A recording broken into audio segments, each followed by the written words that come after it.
Hello everyone. Voice आ रही है अभिषेक? ठीक है।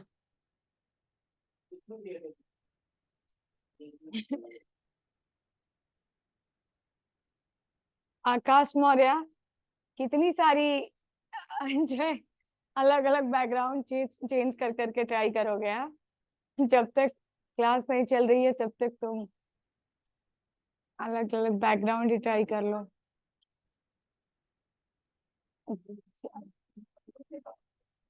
Good evening everyone, good evening.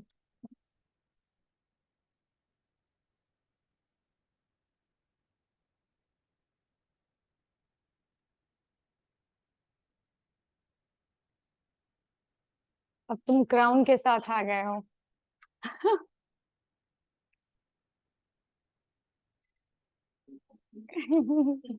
हाँ, खुश है बहुत। मोहित की तरह है।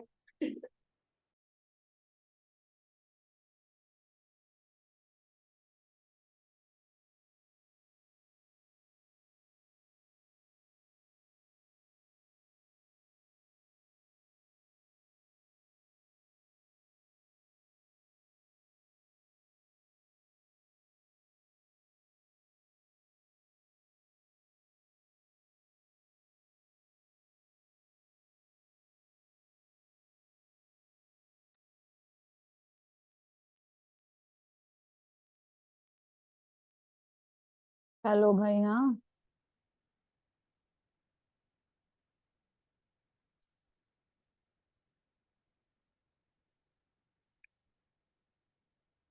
तो सभी के पास नोट्स है? सभी नोट्स वोट्स बना रहे हैं ना सही से? मैंने ये जितना लिखवाया है, मैंने कितने पेजेस लिखवाए हैं? 12 पेजेस लिखवाए हैं। 12 पेजेस लिखवाए हैं, तो आप में भी कम से कम 12 पेजेस तो होने ही चाहिए। लगाया हुआ है? बना रहे हो? कितने लोगों ने नोट्स बनाया है, दिखाओ। कितने लोगों ने नोट्स बनाया है? हाँ, आकाश ने बनाया है, वेरी गुड। और कितने लोगों ने बनाया है नोट्स? दिखाओ, कैमरा के सामने ऐसे नोट्स करो और दिखाओ। श्वेता त्रिवेदी, श्वेत त्रिवेदी, सॉरी सॉरी। हाँ, बिक्की, आयुष ने बनाया, वेरी गुड। और रवीना, अंजलि, मोनू। हाँ, नोट्स दिखाओ, नोट्स दिखाओ।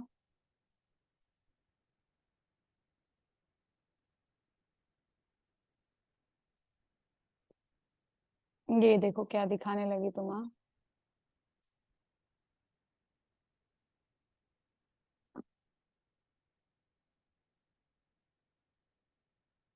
हम्म, बहुत बढ़िया। नोट्स बनाते रहो, क्योंकि जो है, नोट्स बनाए रहोगे तो फिर तुम्हें दोबारा से कभी भी पढ़ने की ये सारी वीडियोस देखने की जरूरत नहीं पड़ेगी। नोट्स है तुम्हारे पास तो उसको पढ़ लिया, तो कम से कम ये जितना पढ़ रहे हो ये तो तुम्हें प्रॉपर चीजें समझ आ जाएंगी। ओके। तो कल हम लोग देख रहे थे लूपिंग के बारे में, और हम देख रहे थे कि हमारे पास चार तरीके हैं जैसे हम अपने प्रोग्राम्स में लूप यूज कर सकते हैं। तो देखो, बेसिकली होता कुछ ऐसा है कि आपने देखो, सबसे फर्स्ट तो जैम्प ओपन करते हैं। हाँ, तो हमारे पास ये चार लूप्स हैं। वो लूप है फॉर, व्हाइल, डू व्हाइल और फॉर ईच लूप।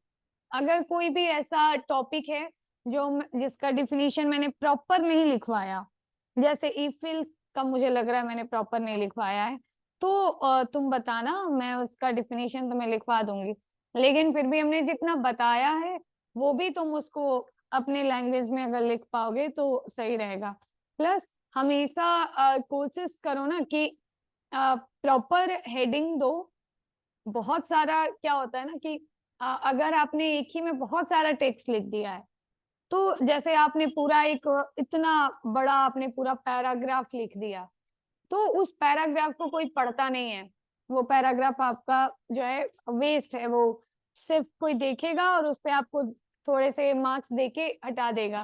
तो पहली तो बात की हेडिंग वाइज हम चीजों को लिखते हैं, चाहे वो हम एक ही क्वेश्चन का आंसर लिख रहे हैं, और दूसरा कि टॉपिक वाइज लिखते हैं, मतलब स्टेप्स बनाओ उसमें, पॉइंट्स बनाओ उसमें। जैसे आ गया व्हाट इज इफ, अगर सपोज आ गया पूछ दिया व्हाट इज कंडीशनल स्टेटमेंट, तो ऐसा नहीं कि कंडीशनल स्टेटमेंट के बारे में पूरा एक पेज भर दिया, या कंडीशनल स्टेटमेंट के बारे में पूरा एक लंबा चौड़ा पैराग्राफ लिख दिया, नो। अब आया व्हाट इज कंडीशनल स्टेटमेंट, तो तुम्हें उस हिसाब से हेडिंग देना है कि कंडीशनल स्टेटमेंट पहले हमने हेडिंग दिया, फिर हमने थोड़ा सा कंडीशनल स्टेटमेंट के बारे में लिखा, फिर अगर हमें थोड़ा कुछ एग्जांपल समझ आ रहा है तो हमने लिखा, फिर हमने लिखा हेडिंग दिया, एक छोटी हेडिंग दिया types of conditional statement, main जो हेडिंग है उसको हम किसी मतलब ऐसे किसी और दूसरे पेन से दे सकते हैं, स्केच पेन से दे सकते हैं, और ये जो इंटरनल हेडिंग्स हैं इनको हम नॉर्मल ऐसे ब्लैक पेन से दे सकते हैं। टाइप्स लिखा, फिर इसमें हमने 1 2 3 4 पॉइंट्स लिखा, एंड फिर हम फर्स्ट को डिस्क्राइब कर रहे हैं, हमने लिखा फर्स्ट, यहाँ हमने लिख दिया सिंपल इफ स्टेटमेंट या सिंगल इफ स्टेटमेंट, और फिर हमने इसके बारे में पॉइंट्स बनाने शुरू किए, पॉइंट नंबर 1, और इसमें हमने लिखा कि लाइक इफ के बाद, इफ से जो स्टेटमेंट स्टार्ट होता है उसके बाद हम कंडीशन लिखते हैं। हमने दूसरी लाइन में हमने लिखा कि हाँ, तो दूसरी लाइन में हमने लिखा, फिर दूसरा पॉइंट हमने बनाया, हमने लिखा इफ के साथ हमेशा कंडीशन पास की जाती है। नेक्स्ट हमने स्टेटमेंट बनाया, पॉइंट बनाया, और उस पॉइंट के में हमने लिखा कि इफ के साथ दी हुई कंडीशन अगर ट्रू होती है तो फिर इफ का ब्लॉक एग्जीक्यूट होता है।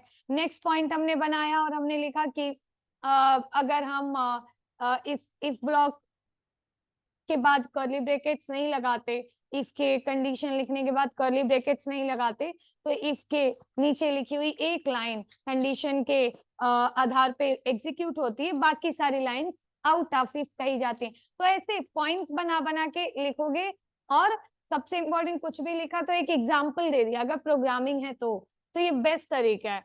लाइक एक पॉइंट रहेगा, लोग उसको पढ़ भी पाएंगे, एंड जब हमारे पास एक प्रोग्राम रहेगा, लेकिन ये तब के केस में सही है जब आप सही चीजें लिख रहे हो। अब जैसे कुछ ऐसे भी हम लोग क्वेश्चंस को कर ले जाते हैं जो क्वेश्चंस हमें आ ही नहीं रहा है, उसके बारे में हमें एक ही लाइन पता है, लेकिन हमें उसी से बना बना के बहुत, तब के केस में ये ठीक नहीं है, क्योंकि अगर पॉइंट्स अलग अलग होंगी तो उसमें कोई ना कोई पढ़ ही लेगा एक आदमी, अगर वो गलत लग गया तो फिर ये लगेगा कि आपने सब गलत लिखा है। तो अगर नहीं आ रहा है और फिर भी लिख रहे हैं तब तो वो ठीक है कि पूरा एकदम हम छापे, लेकिन पैराग्राफ बना दें, पूरा एक पेज भर के लिख दें, लेकिन जब तक चीजें आ रही हैं तब तक हमको ऐसे लिखना चाहिए। एक मिनट।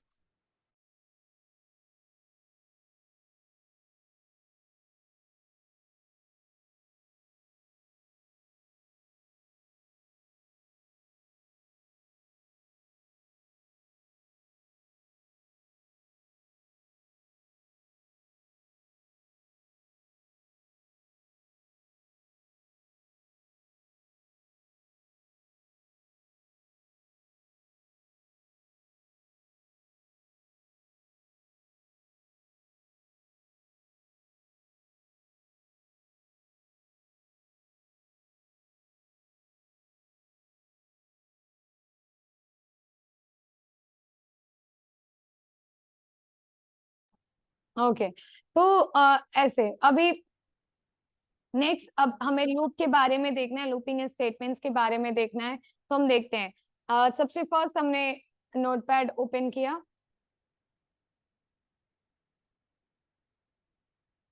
नोटपैड ओपन किया, और इसमें हमने देखा कि हमारे पास जब भी कोई पीएचपी का प्रोग्राम, पीएचपी की कोडिंग हमें लिखनी है, हम स्टार्ट करते हैं पीएचपी का स्क्रिप्ट, और उसके बाद हम ऐसे करके लिखा करते हैं।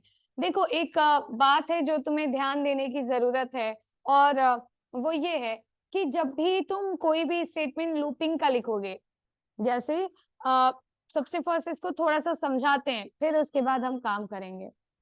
हाँ, पीएचपी केस सेंसिटिव है। Ma'am, I doubt from include tag which is used in it, you know. Well, can I ask during this time whenever this topic are okay अभी ना मैं कल तो नहीं परसों के टॉपिक में हम लोग पढ़ेंगे फॉर्म्स पढ़ेंगे गेट पोस्ट पढ़ेंगे तो उसमें मैं इंक्लूड भी बता दूंगी सो इंक्लूड का कुछ वैसा बहुत बड़ा कॉन्सेप्ट नहीं है छोटा है वो समझ जाओगे तो क्या होता है कि देखो पहले इसको सुन लो फिर उसके बाद क्वेश्चंस पूछ लेना अभी जैसे जब भी हम लोग लूपिंग स्टेटमेंट लगाते हैं तो लूपिंग का कॉन्सेप्ट क्या है तीन लूप्स का कॉन्सेप्ट क्या है तीन लूप जो कि है फॉर लूप नेक्स्ट लूप जो कि है व्हाइल लूप और नेक्स्ट लूप जो कि है डू व्हाइल लूप ये तीनों लूप्स हमारे एक ही तरीके का काम करते हैं अब जैसे फॉर और व्हाइल की अगर तुम बात करोगे तो जो टास्क तुम फॉर के हेल्प से कर सकते हो वो सारे टास्क तुम व्हाइल लूप के हेल्प से भी कर सकते हो मतलब ये दोनों एक दूसरे के ऑप्शनल हैं पूरी तरीके से अब इन दोनों लूप्स में काम सेम तरीके से होता है इन दोनों को यूज करने का सिंटैक्स जो है वो थोड़ा सा अलग है डिफरेंट है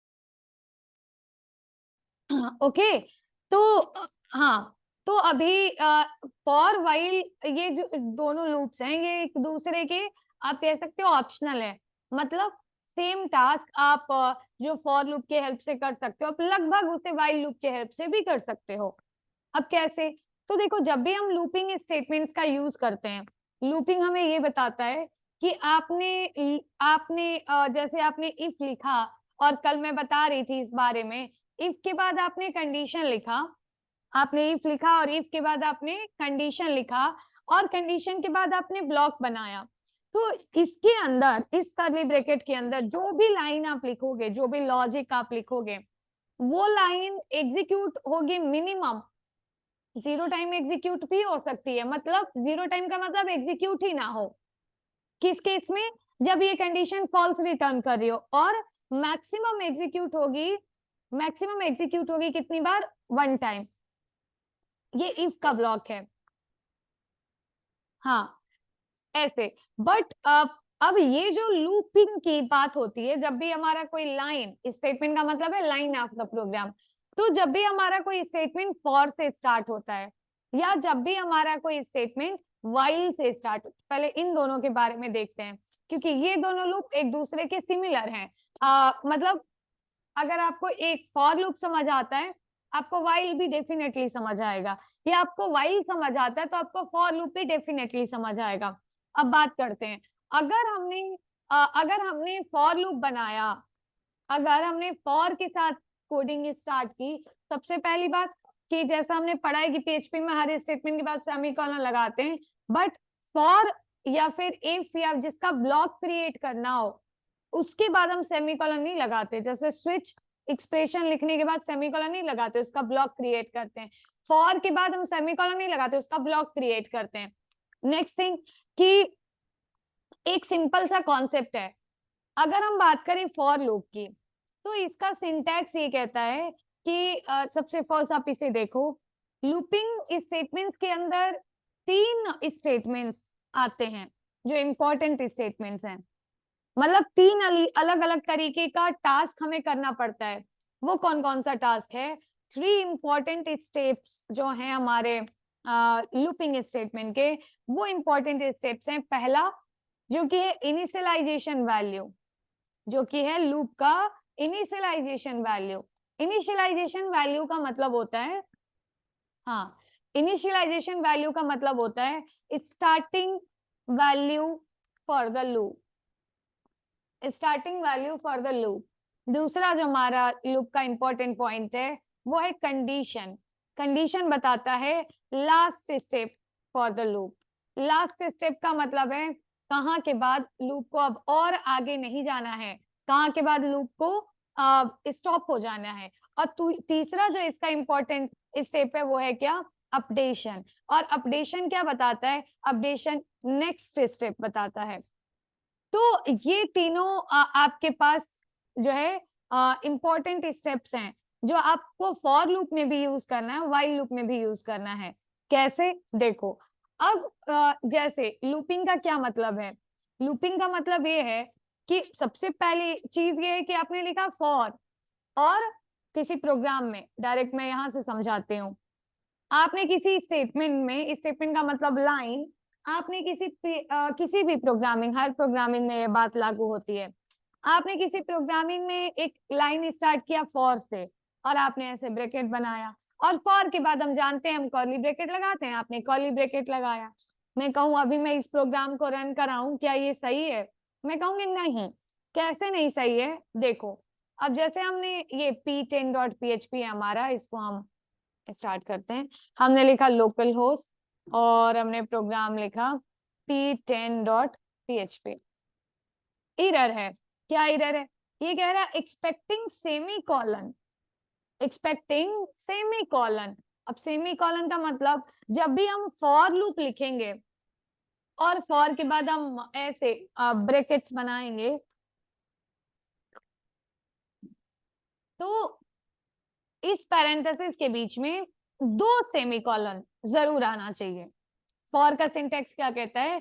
फॉर के बाद जो पैरेंथेसिस बनेगा, इसके बीच में 2 सेमीकोलन जरूर आना चाहिए, जैसे हमने अभी लिखा हुआ है, जैसे हमने अभी लिखा हुआ है। तो अब हमने ये प्रोग्राम लिखा, और इसको मैं फिर से एक बार रिफ्रेश करती हूँ।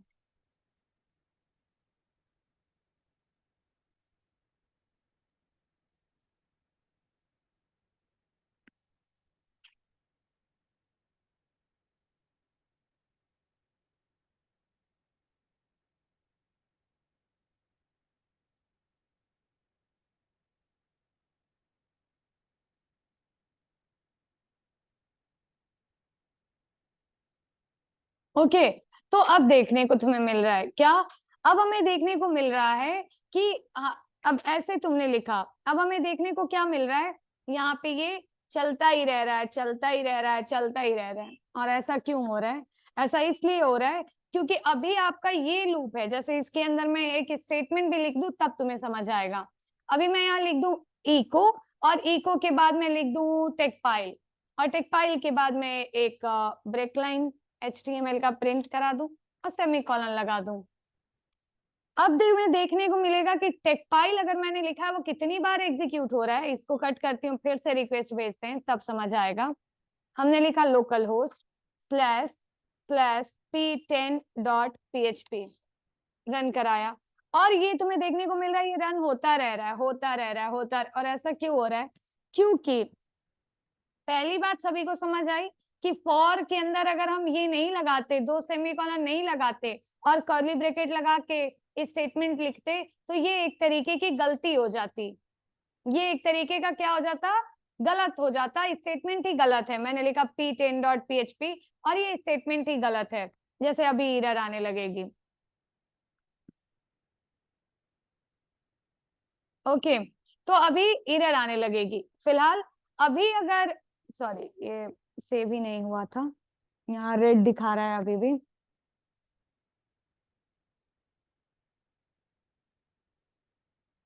ठीक है, तो अभी तुम्हें देखने को मिल रहा है कि अभी वही आउटपुट आ रहा है। ये टेक्सपाइल टेक्सपाइल टेक्सपाइल टेक्सपाइल प्रिंट करा कितनी बार? इनफाइनाइट टाइम तक। और अगर इसके बीच में सेमीकोलन ही नहीं लगाया और फिर हमने अगर अपने पेज को कॉल किया, फिर वो एक तरीके का एरर है, जैसे हमने इससे पहले देखा हुआ था। तो अब हमें करना क्या है? जब भी फॉर लूप लगाएंगे हमेशा 2 सेमीकोलन होना चाहिए। अब सेमीकोलन प्रोग्रामिंग में क्या दिखाता है? सेमीकोलन दिखाता है स्टेटमेंट का टर्मिनेशन। सेमीकोलन क्या दिखाता है? स्टेटमेंट का टर्मिनेशन, मतलब एक स्टेटमेंट यहाँ खत्म हो गया, दूसरा स्टेटमेंट स्टार्ट हुआ, दूसरा स्टेटमेंट यहाँ खत्म हो गया, तीसरा स्टेटमेंट स्टार्ट हुआ। तो जब भी हम फॉर लिखते हैं, हम उसके पैरेंथेसिस के अंदर, अल्फिया, कोई बात नहीं अल्फिया, यू वेलकम। देखो, तो जब भी हम लोग फॉर लिखते हैं, हम इसके यहाँ पे 3 स्टेटमेंट्स लिखा जाता है। पहला स्टेटमेंट होता है जिसे हम कहते हैं क्या? पहला स्टेटमेंट होता है जिसे हम कहते हैं इनिशियलाइजेशन। दूसरा स्टेटमेंट होता है जिसे हम बोलते हैं कंडीशन। और तीसरा स्टेटमेंट होता है जिसे हम बोलते हैं अपडेशन, मतलब यहाँ जो लिखा जाएगा उसे हमारा कंट्रोल क्या समझेगा, इनिशियलाइजेशन। यहाँ जो एक सेमीकोलन के बाद यहाँ से यहाँ तक लिखा जाएगा उसे हमारा कंट्रोल क्या समझेगा, कंडीशन। और यहाँ से यहाँ जो लिखा जाएगा उसे हमारा कंट्रोल क्या समझेगा, अपडेशन। अब इनिशियलाइजेशन क्या होता है, इनिशियलाइजेशन होता है किसी वेरिएबल को वैल्यू देना। कोई वेरिएबल आपने बनाया, इक्वल लगाया, इक्वल इनिशियलाइजेशन ऑपरेटर है, असाइनमेंट ऑपरेटर है। आपने इक्वल लगाया और इसको कोई वैल्यू पास किया, अब चाहे स्ट्रिंग टाइप की, इंट टाइप की, कोई भी टाइप की। ये जो आपका काम है, इक्वल लगा के किसी वेरिएबल को वैल्यू देना, इसे हम कहते हैं इनिशियलाइजेशन।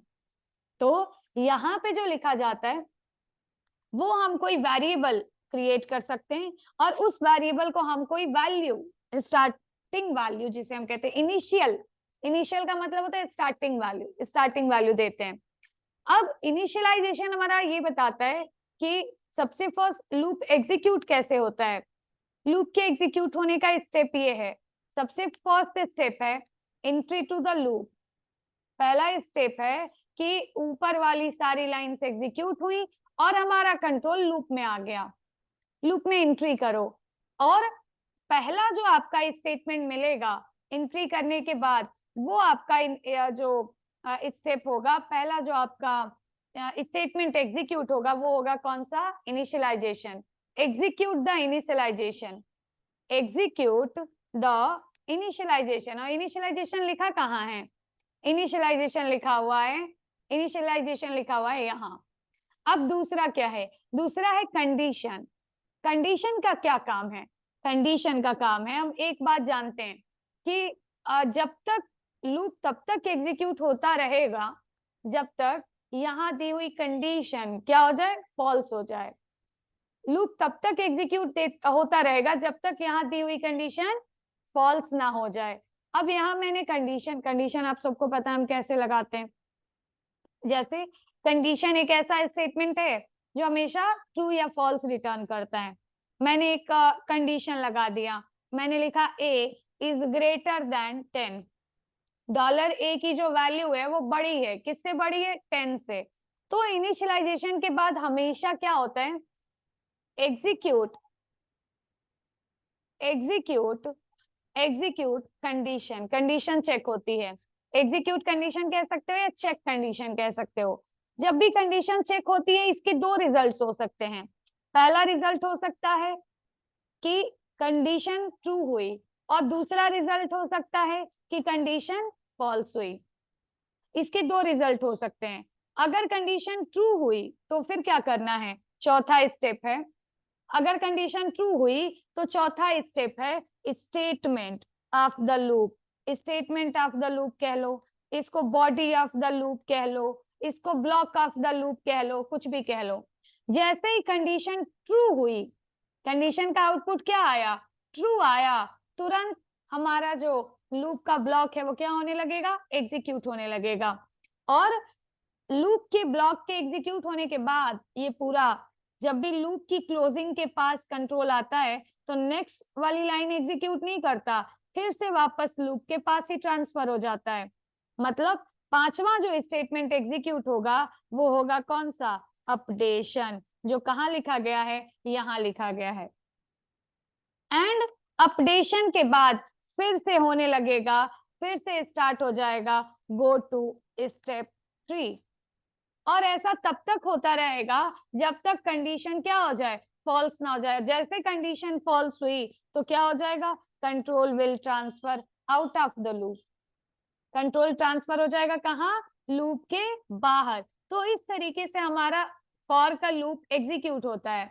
अब जैसे मेरी बात समझना, अभी मैंने लिखा डॉलर a इक्वल्स टू 1, ठीक है, इनिशियलाइजेशन हो गया, कंडीशन चेक हुआ और कंडीशन में लिखा है a की वैल्यू बड़ी है 10 से। अब a की वैल्यू तो है 1, 1 10 से बड़ा नहीं है। फिलहाल जो a की value, current value of the a variable, current value of the a variable is not greater than 10, it is less than 10। तो अगर ये लेस देन 10 है इसका मतलब लूप एग्जीक्यूट, अब पहली बार में ही कंडीशन फॉल्स हो गई, पहली बार में लूप अगर कंडीशन फॉल्स हो गई मतलब सीधे कंट्रोल कहाँ आ गया, यहाँ। अब लूप के बाहर एक बार कंट्रोल आ गया तो फिर ऊपर वापस लूप के पास नहीं जाएगा। अब यहाँ जो भी आपने लाइन लिखी होगी वो वाली लाइन आपकी सीधे सीधे एग्जीक्यूट होने लगेगी। मतलब अगर अभी मैं इस प्रोग्राम को रन कराऊंगी, अगर अभी मैं इस प्रोग्राम को रन कराऊंगी, मैं इसको कमेंट में बदल देती हूँ। अब फिलहाल ये पीएचपी में जब हमें मल्टी लाइन कमेंट करना होता है, यहाँ से लेके यहाँ तक पूरा कमेंट में डालना है, तो हम लगा देते हैं क्या, हम लगा देते हैं स्लैश एस्ट्रिक, और उसको जहां पे खत्म करना होता है वहां लगा देते हैं एस्ट्रिक स्लैश। ये तब की बात है, ये तब के लिए सही है जब ये पीएचपी की कोडिंग होती। पीएचपी की कोडिंग का मतलब ये पीएचपी के स्क्रिप्ट के अंदर आया होता, ऐसे अगर ऐसे आया होता तो सही है, अगर ऐसे नहीं आया है तो फिर ये पूरी एचटीएमएल की कोडिंग है। तब क्या करें, तो एचटीएमएल का कमेंट जैसे होता है वैसे लगाओ, ऐसे लगाओ, ऐसे एचटीएमएल का कमेंट दिया जाता है। स्टार्टिंग होता है, स्टार्टिंग किया जाता है ये इससे एंगुलर ब्रैकेट और एक्सक्लेमेशन डैश डैश से, और क्लोज किया जाता है डैश डैश और एंगुलर ब्रैकेट। तो ऐसे हमने एक अपना लूप का स्ट्रक्चर तैयार किया। अब इस लूप के स्ट्रक्चर को देख के आपको क्या लग रहा है, टेक्स्ट फाइल एक भी बार प्रिंट होगा कि नहीं होगा? इस लूप के स्ट्रक्चर को देख के आपको क्या लग रहा है, टेक्स्ट फाइल जो हमने ये इको में टेक्स्ट फाइल लिखा है वो एक भी बार प्रिंट होगा कि नहीं होगा? बिल्कुल नहीं प्रिंट होगा। क्यों नहीं प्रिंट होगा?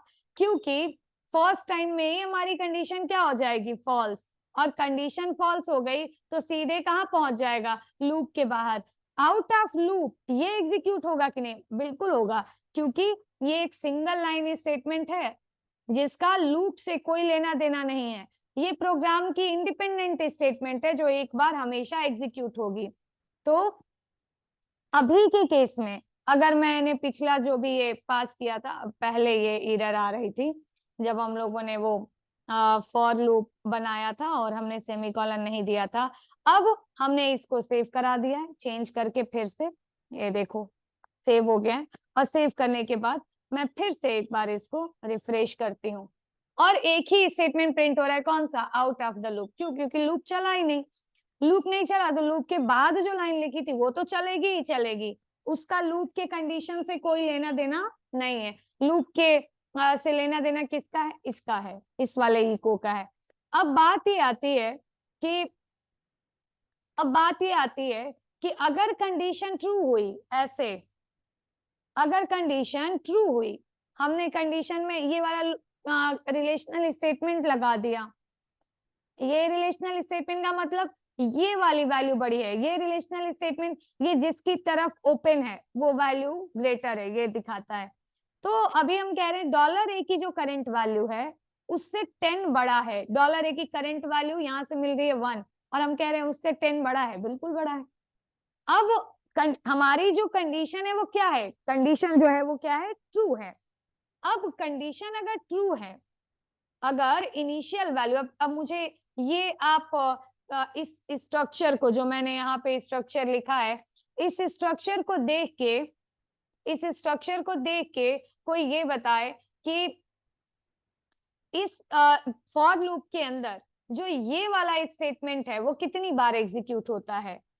इस स्ट्रक्चर को देख के, ये जो हमने स्टेप्स लिखे हैं इसको देख के कोई बताए कि जो इनिशियलाइजेशन वाला हमारा लाइन होता है वो कितनी बार एग्जीक्यूट होता है। वेरी गुड, एक चंदन वर्मा ने सही बताया कि अब तुम अपने आप को अनम्यूट कर सकते हो, बताओ। इनिशियलाइजेशन वाला वो कितनी बार एग्जीक्यूट होता है?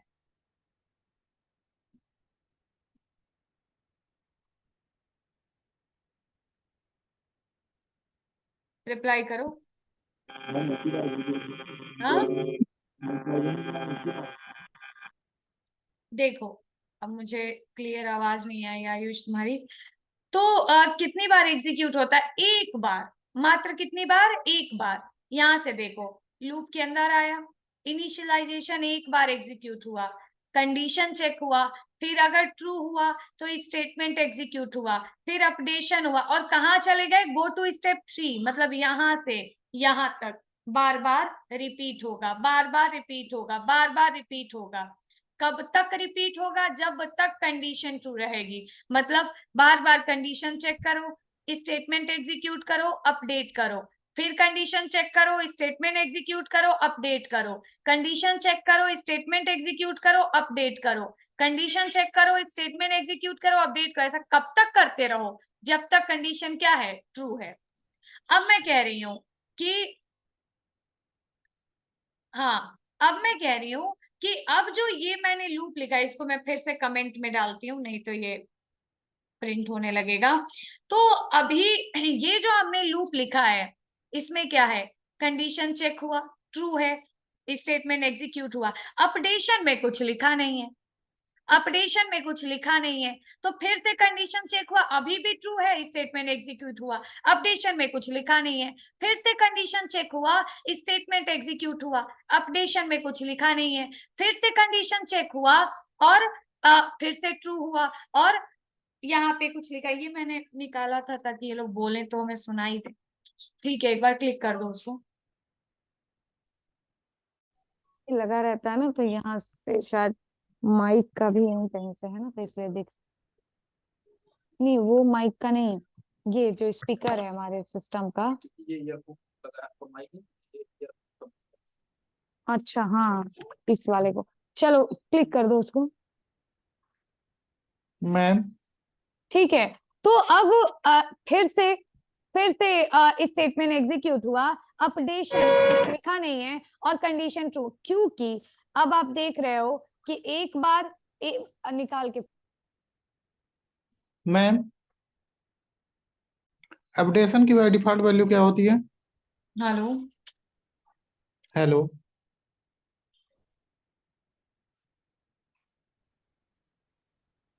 एक मिनट, हाँ फिर से पूछो, क्या पूछ रहे थे? इसमें अपडेशन की कोई वैल्यू नहीं दी जा रही, तो इंक्रीमेंट या डिक्रीमेंट कैसे फिर करेगा? तो फिर कुछ नहीं करेगा, हमने अपडेशन में कुछ दिया ही नहीं तो कुछ नहीं तो करेगा। और इस मैम ये प्रिंट, तो ये लाइन एग्जीक्यूट कैसे होगा? कौन सी लाइन? यहाँ कुछ नहीं है, कुछ भाई नहीं बस एक एग्जीक्यूट बार होगा। चलेगा, फिर लूप आगे नहीं बढ़ेगा, वहीं रुक जाएगा। नहीं, बिल्कुल नहीं है, ऐसा बिल्कुल नहीं है। देखो, तो हमें दे दे, तुमने तो सभी लोग खाए लो। अरे भाई, इसी में जो है चर्चाएं होने लगती हैं सारे। ओके, तो अभी इस केस में क्या होगा? इस केस में कंडीशन अगर स्टार्ट, जब आपने अपडेशन नहीं किया, एक क्या फंस गया? बंद कर दिया फिर भी ये स्क्रीन दिख रही है, पता नहीं। तो सही लगाओ ना। चलो, तो अगर इस केस में क्या होगा? हाँ मैम, ये बार बार प्रिंट होगा, बिल्कुल। तो अब इस केस में क्या होगा? स्टार्टिंग की वैल्यू हमें मिली और स्टार्टिंग की वैल्यू के लिए हमारा कंडीशन ट्रू हुआ। बाद में हमने ए वेरिएबल की वैल्यू ना तो घटाया ना तो बढ़ाया, और इस तरीके से ए की वैल्यू वही रह गई जो शुरू में थी।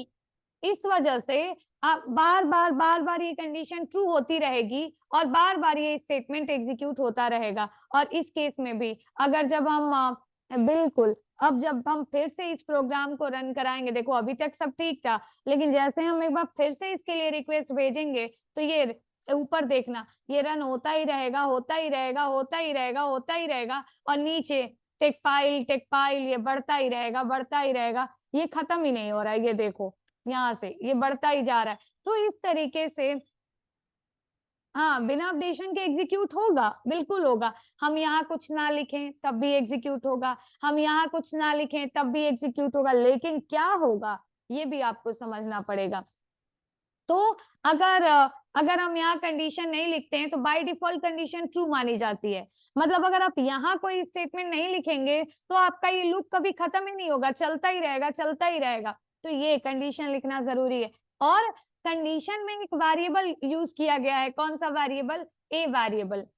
कंडीशन में एक वेरिएबल यूज किया गया है, कौन सा? A variable. तो ए वेरिएबल की वैल्यू को बढ़ाना बहुत जरूरी है, क्योंकि शुरू में ए की वैल्यू क्या थी? 1 थी।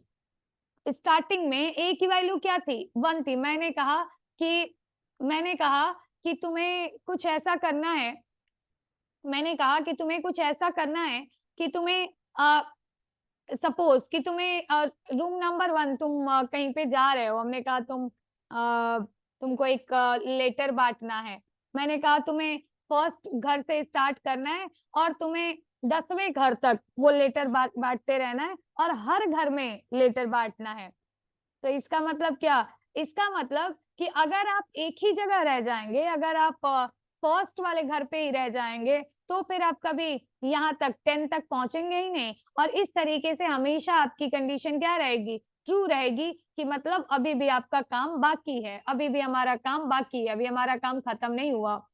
सेम तरीके से अपडेशन नहीं करेंगे तो स्टार्टिंग में अगर कंडीशन ट्रू थी तो वो ट्रू ही रह जाएगी, फिर वो एक पॉइंट तक जाके आपका लूप रुकेगा नहीं, वो इनफाइनाइट टाइम तक एग्जीक्यूट होता रहेगा।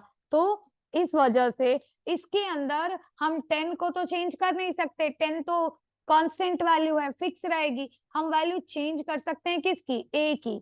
अब a की शुरुआत में वैल्यू क्या थी, 1 थी, और ये क्या कह रहा है, कह रहा है तब तक एग्जीक्यूट होगा जब तक इसकी वैल्यू 10 से छोटी रहती है, मतलब जब तक इसकी वैल्यू क्या है, 10 से लोअर है। तो हमें क्या करना पड़ेगा, 10 तक पहुंचने के लिए हमें a की वैल्यू बढ़ानी पड़ेगी, ताकि एक समय पे जाके a वेरिएबल की वैल्यू, ताकि एक समय पे जाके a वेरिएबल की वैल्यू 10 से ज्यादा हो जाए या 10 के बराबर हो जाए और ये कंडीशन फॉल्स हो जाए। तो इस तरीके से हमें अपडेशन भी लिखना बहुत जरूरी है। मैंने लिख दिया, अपडेशन का मतलब होता है वैल्यू घटाना या बढ़ाना। घटाना बढ़ाने का मतलब है कि आप वेरिएबल का नाम लिखो, इक्वल लिखो, और इसमें जो नई वैल्यू आप प्रोवाइड करना चाहते हो वो लिखो। नई वैल्यू हम इसमें प्रोवाइड करना चाहते हैं,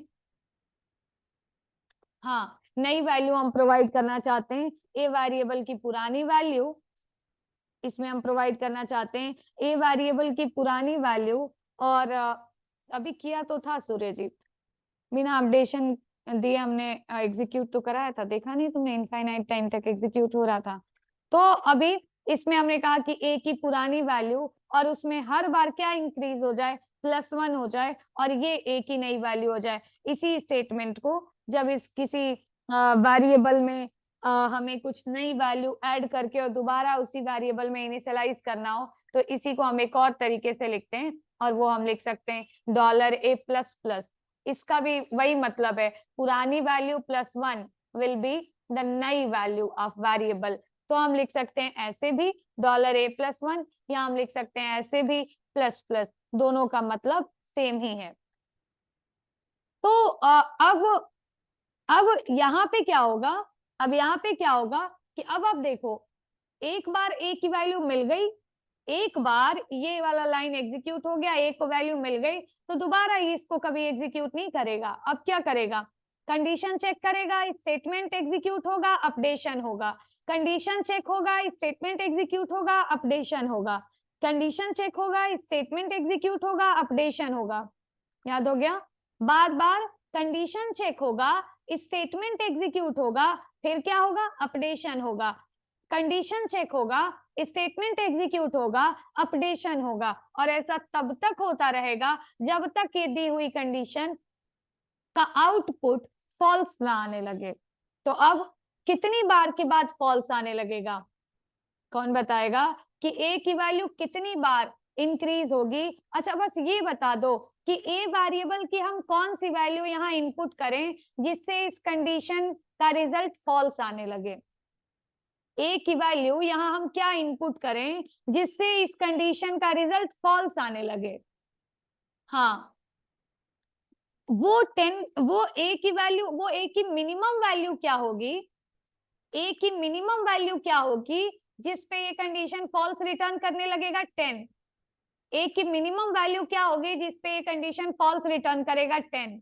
मतलब a की वैल्यू जब तक 9 रहेगी, a की वैल्यू जब तक 9 या 9 से कम रहेगा तब तक ये कंडीशन ट्रू रिटर्न करेगा, और a की वैल्यू जैसे 10 हो जाएगा ये कंडीशन क्या रिटर्न करने लगेगा, फॉल्स। मतलब minimum value of a should be 10. Minimum value of a should be 10 to return false for this condition. इस कंडीशन के लिए a की मिनिमम वैल्यू क्या होनी चाहिए, फॉल्स रिटर्न करने के लिए 10 होनी चाहिए। तो इस तरीके से हम लोग इसे यूज किया करते हैं। अब जब आप ये तीनों बातें लिखोगे, तीनों बातों का मतलब है कि कहाँ से शुरू करना है, कहाँ तक जाना है और कितने स्टेप्स आगे बढ़ने हैं। क्योंकि अगर आपको एक जगह से स्टार्ट करके दूसरे एक पॉइंट तक पहुंचना है तो आपको आगे बढ़ना बहुत जरूरी है। वो चाहे आप एक जगह से आपने शुरू किया और आपको पीछे जाना है तो एक एक कदम 2-2 कदम आपको पीछे जाने की जरूरत है, माइनस होने की जरूरत है। आप पहले से ही रूम नंबर 10 पे थे, हमने कहा आपको पहले घर तक जाना है, इसका मतलब कि हम कहीं ना कहीं -1 हो रहे हैं, पीछे जा रहे हैं। और इस तरीके से हम अपने डेस्टिनेशन पॉइंट तक पहुंच जाएंगे, जिसके बाद और आगे हमें नहीं जाना है। मैंने कहा आपको पहले घर से शुरू करना है, 10वें घर तक जाना है, इसका मतलब एक एक कदम हमें आगे बढ़ाना है, +1 होना है, जिससे हम एक समय पे जाके अपने डेस्टिनेशन पॉइंट तक पहुंच जाएं। जब भी हम लूपिंग का यूज करते हैं, तीनों स्टेटमेंट बहुत जरूरी है।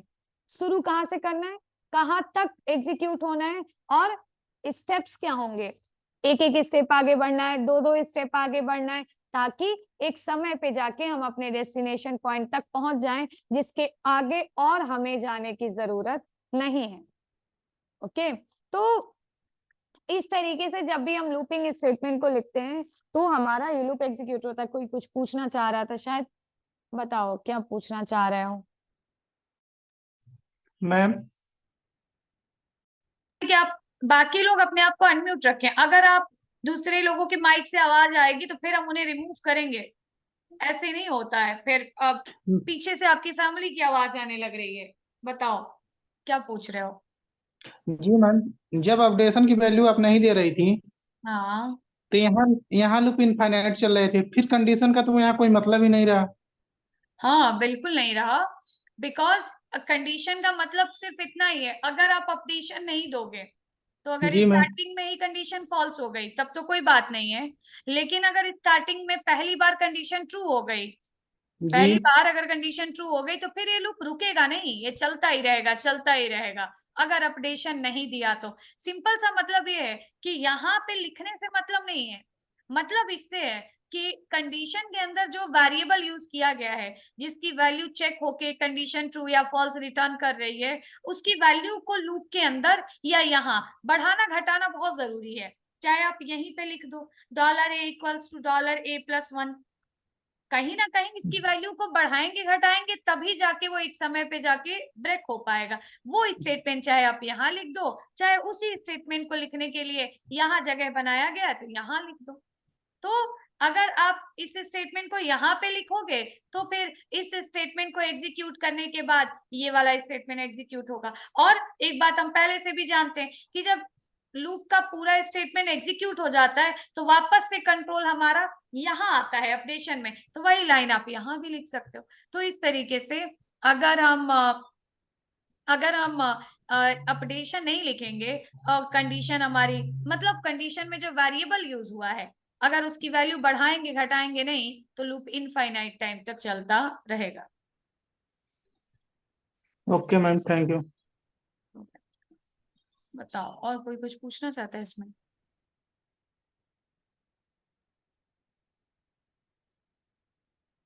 मैम अगर $a-1 हो तो, अगर $a-1 होगा तो कावेरी, अगर ये $1 होगा तो फिर a की जो नेक्स्ट वैल्यू, पहली वैल्यू तो 1 आएगी लेकिन नेक्स्ट वैल्यू क्या आएगी 0, next value -1, next value -2, next value -3, next value -4, और ये सारी जो वैल्यू जनरेट हो रही है सब 10 से छोटी हैं, -5, -6, -7, -8 और ऐसे करके जितनी आ रही है सब क्या है, सब 10 से छोटी है। तो इस केस में भी लूप तुम्हारा इनफाइनाइट टाइम तक चलने लगेगा। मैंने बताया ना कि जब तुमने कम वैल्यू से शुरू किया है और तुम्हें आगे तक पहुंचना है तो तुम्हें प्लस करने की जरूरत है या मल्टीप्लाई करने की जरूरत। मल्टीप्लाई से क्या होगा, हम आगे बढ़ेंगे। और जब तुमने आगे किसी वैल्यू से, इनिशियलाइजेशन वाली वैल्यू बढ़ी है और तुम्हें पीछे जाना है तो तुम्हें क्या करने की जरूरत है, माइनस करने की जरूरत है, ताकि एक समय पे जाके तुम उस पीछे वाली वैल्यू तक पहुंच जाओ। या फिर अगर ज्यादा वैल्यू घटाने की जरूरत है तो तुम्हें डिवाइड करना पड़ेगा। ओके, तो एक वैल्यू है हमारे पास, उसको डिक्रीज करने के लिए क्या करते हैं, माइनस करते हैं उसमें या डिवाइड करते हैं, और इंक्रीज करने के लिए क्या करते हैं, प्लस करते हैं या मल्टीप्लाई करते हैं। तो इस तरीके से तुम्हें कर, अभी हमने 1 से शुरू किया, इनिशियलाइजेशन कम है, और कहां तक एग्जीक्यूट करना है, 10 तक, मतलब 1 से शुरू किया और बड़ी वैल्यू तक जाना है ना, तो क्या करना पड़ेगा, प्लस करना पड़ेगा या मल्टीप्लाई करना पड़ेगा। मल्टीप्लाई करेंगे तो जल्दी पहुंच जाएंगे, ऐसे लिख दें a मल्टीप्लाई बाय 2, तब देख के बताओ कि कितनी बार ये लूप एग्जीक्यूट होगा, तब देख के बताओ कि कितनी बार लूप एग्जीक्यूट होगा। ए मल्टीप्लाई, ए की पुरानी वैल्यू में हर बार मल्टीप्लाई बाय 2 हो जाएगा, लूप चार कितनी बार 4 एग्जीक्यूट, बार होगा मैम, हाँ 4 बार। तो अब पहली बार हमें ए की वैल्यू मिलेगी 1, 1 के लिए तो एग्जीक्यूट होगा डेफिनेटली। दूसरी बार क्या हो जाए, 1 मल्टीप्लाई बाय 2, 2। दूसरी बार क्या हो जाएगा, 2 मल्टीप्लाई बाय 2, 4। नेक्स्ट टाइम क्या हो जाएगा, 2 मल्टीप्लाई बाय 2, 8। और ऐसे इतने नंबर जनरेट होंगे जितने 10 से छोटे हैं, एक और जनरेट होगा 8 मल्टीप्लाई बाय 2, 16। लेकिन फिलहाल 16 के लिए ये कंडीशन फॉल्स हो जाएगी, तो अब ये दोबारा स्टेटमेंट एग्जीक्यूट नहीं होगा। तो 16 के लिए लूप का ब्लॉक एग्जीक्यूट नहीं होगा, लेकिन ए की वैल्यू लास्ट में क्या मिलेगी, 16 मिलेगी, क्योंकि ए की वैल्यू जब 16 पहुंच जाएगी तभी ये हमारा जो ब्लॉक है वो खत्म होगा। तो इस तरीके से कितनी बार एग्जीक्यूट हो, 4। जब हमें एक पॉइंट से स्टार्ट करना हो और आगे बड़ी वैल्यू तक जाना हो तो हमें प्लस या मल्टीप्लाई करने की जरूरत है अपडेशन में। जब हमें किसी छोटी वैल्यू तक लूप को एग्जीक्यूट करना हो तो हमें माइनस या डिवाइड करने की जरूरत है लूप में। तो इस तरीके से हम अपडेशन करके एक गिवन पॉइंट से लेके और दूसरे गिवन पॉइंट तक पहुंचते हैं, और जब तक ये काम होता है तब तक हमारा लूप एग्जीक्यूट होता रहता है। अब अगर मैं ये बता रही हूँ तो बहुत सारे प्रोग्राम्स तो लूप पे प्रैक्टिस करने के लिए पढ़ते हैं, जो शायद अगर कभी मुझे मौका मिलेगा तो मैं जरूर आपको बताऊंगी इन प्रोग्राम्स के बारे में, क्योंकि लॉजिक के लिए लूप बहुत जरूरी है। तो फिलहाल लूप का सिंटैक्स है ये ऐसे ही एग्जीक्यूट होता है। तो फॉर लूप के बारे में हमने अभी पढ़ा। हाँ, लिख सकते हैं प्रखर, प्लस प्लस भी, प्लस प्लस का वही मतलब है, जो a इक्वल्स टू a+1 का है वही मतलब a++ का है। तो सेम वही बात वाइल लूप में भी है, लेकिन वाइल लूप में सिर्फ एक बात है, क्या है कि अगर आप वाइल लूप पढ़ रहे हो, अब यहाँ पे जो मैंने लिखा था उसको मैं कॉपी करके इसे हम यहाँ पे पेस्ट करना चाहेंगे।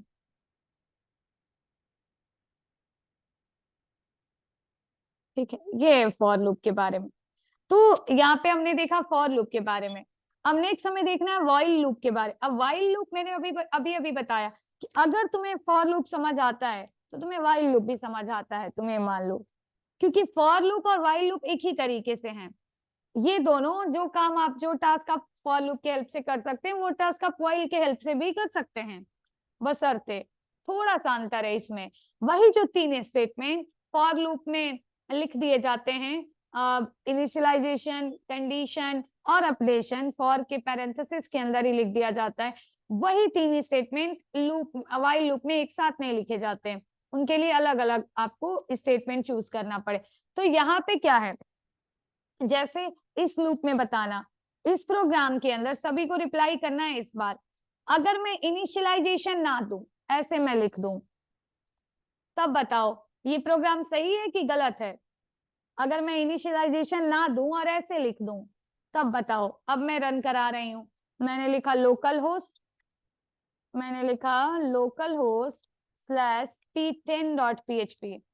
अब ये प्रोग्राम हमारा सही है कि गलत है? गलत है। क्यों गलत है? गलत इसलिए कह रहा है undefined variable $a, undefined variable $a। क्यों अनडिफाइंड है ये?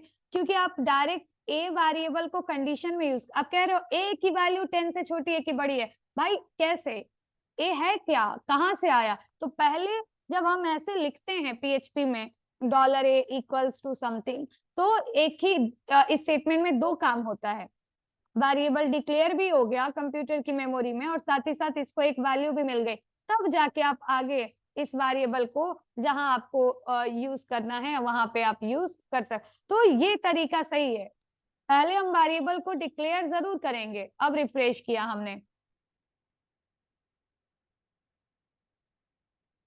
फिलहाल ये पिछला प्रोग्राम अभी भी रन हो रहा है, फिर से रन कराते हैं।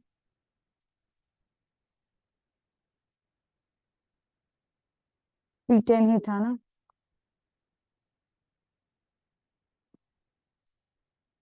हाँ, a की वैल्यू 2, हमने पुराना 1 दिया था, 1 ही दे लेते हैं इस बार भी, ताकि तुम्हें देखने को भी मिल जाएगा कि कितनी बार एग्जीक्यूट होगा। ओके, अब हमने इसको रन किया और देखने को मिल रहा है कितनी बार टेक फाइल रन हुआ, 4 बार एग्जीक्यूट। तो इसी तरीके से हम लूप में इनिशियलाइजेशन करना बहुत जरूरी है। अब एक और तरीका है कि तो आप यहाँ भी कर सकते हो, यहाँ नहीं किया तो हम यहाँ ऊपर भी कर सकते, ये जगह खाली छोड़ दिया, एक ए वेरिएबल को इनिशियलाइज ही तो करना है, तो यहाँ लिख दिया $a=1। क्या ये गलत है? बिल्कुल गलत नहीं है। ए वेरिएबल होना चाहिए, उसमें वैल्यू होनी चाहिए, वो चाहे आपने यहाँ लिखा तब, चाहे आपने यहाँ लिखा तब, दोनों ही सही है। तो इसी तरीके जैसे अभी भी हम इस प्रोग्राम को फिर से एक बार रिफ्रेश करेंगे, क्या दिक्कत है, वही आउटपुट आ रहा है।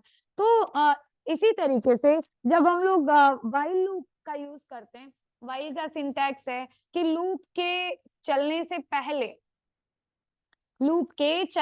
पहले ही क्या हो जाना चाहिए, इनिशियलाइजेशन हो जाना चाहिए।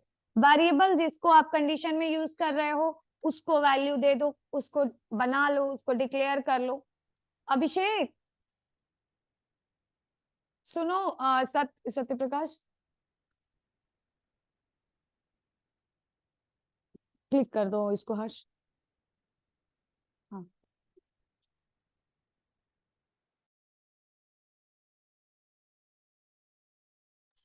हाँ सही सही है। और जब हम लिखते हैं वाइल, जब हम लिखते हैं क्या, वाइल, जब हम लिखते हैं वाइल, तो वाइल के साथ जो हम पास करते हैं वो सिर्फ और सिर्फ क्या होता है, कंडीशन होता है। तो जैसे इफ के साथ कंडीशन लगाया जाता है और इफ का ब्लॉक बनाया जाता है, वैसे ही वाइल लिखा जाता है और वाइल के बाद कंडीशन लगाया। तो देखो, जैसे इफ लिखा और इफ के बाद कंडीशन लगाया और फिर इफ का ब्लॉक बनाया, वैसे ही वाइल लिखा और वाइल के साथ कंडीशन लगाया, ब्लॉक बनाया। लेकिन इफ कीवर्ड में और वाइल कीवर्ड में क्या अंतर है, कौन बताएगा? इफ कीवर्ड में और व्हाइल कीवर्ड में क्या अंतर है, अंतर क्या है?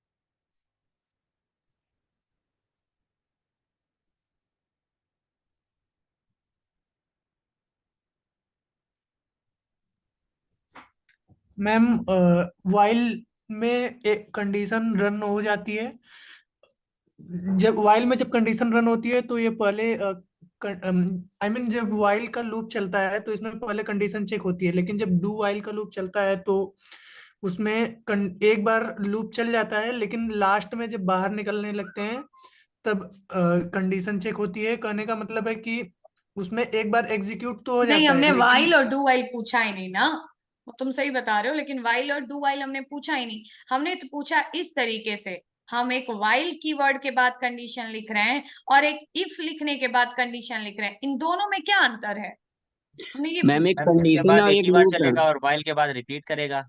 एग्जैक्टली तो इन दोनों में अंतर ये है कि इफ की कंडीशन अगर ट्रू हुई तो एक बार ये स्टेटमेंट एग्जीक्यूट हुआ और एग्जीक्यूट होने के बाद वापस कहाँ आ जाएगा, नेक्स्ट लाइन पे।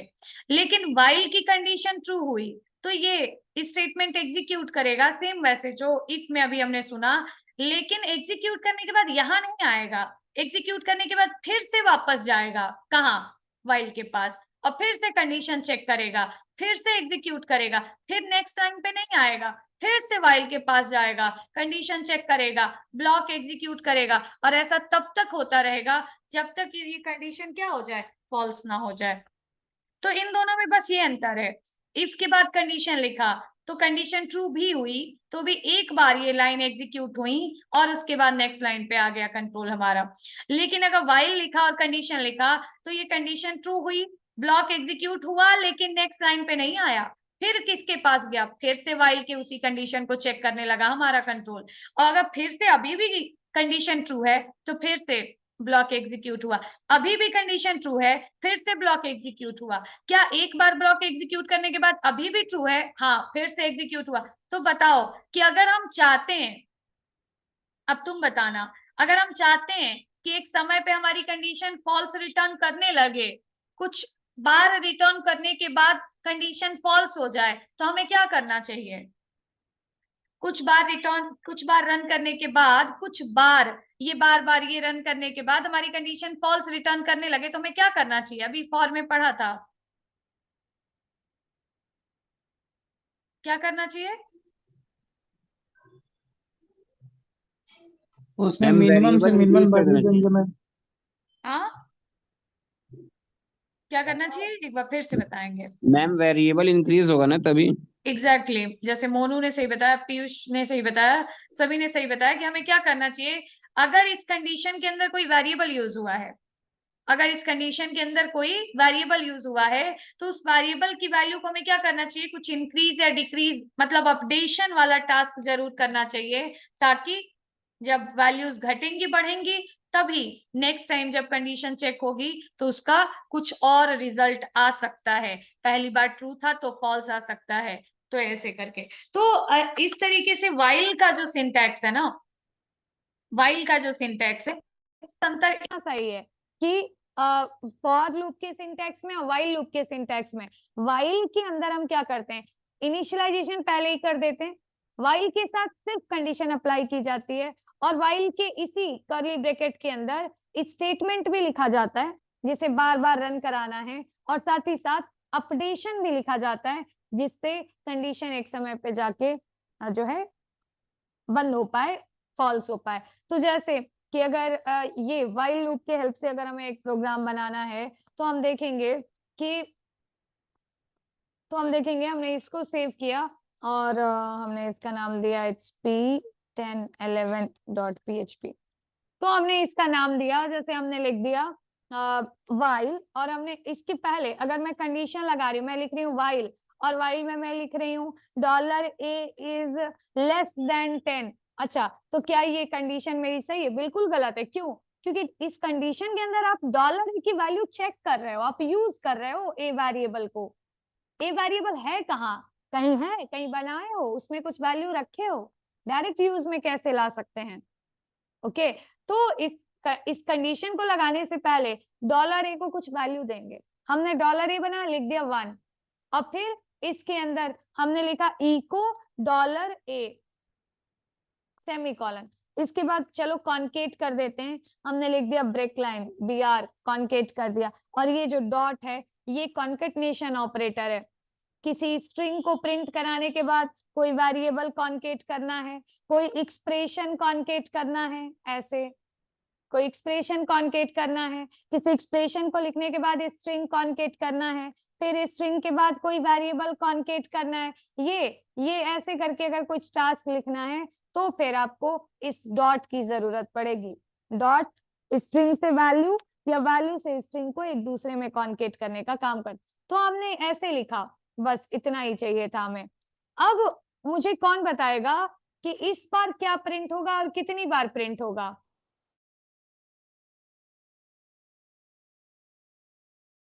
ये तो मैम वन प्रिंट होगा और अनलिमिटेड टाइम तक प्रिंट होगा। Exactly yes ma'am. इसमें 1 प्रिंट होगा, ए की वैल्यू जो है 1, लेकिन ए की वैल्यू 1 इंक्रीज डिक्रीज नहीं हो रही है कहीं इस लूप में।